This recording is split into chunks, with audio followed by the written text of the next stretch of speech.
Kesho nikitoka tu kazini na penyewe nakuja huyu mtu kama Benadi. Washikaji wanapiga simu naongea naye chapu hivi hapo. Oya, washikaji wanataka kuja geto. Oya, inakuaje? Mambo vipi? Mambo. Kidege huko geto? Sipo geto hivi, washikaji wanataka kuja geto afu mimi sitaki. Sipo geto hapa hivi, kuna issue nimeenda kufanya hivi mara moja, nikirudi na kushtua au vipi?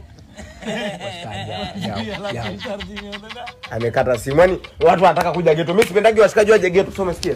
Fanya hivi, nenda tutawasiliana. Kuna issue washikaji nataka hivi nenda tukafanya. Au vipi? Okay. Baridi. Malaya wewe. Hebu angalie tu. Nenda tutawasiliana. Sawa?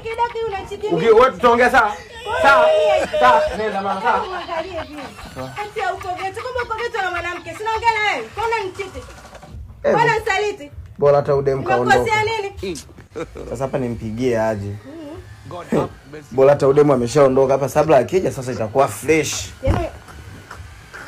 Pokea. Mambo vipi mke wangu? Nimerudi hapo, unaweza ukaja na mama mtau vipi?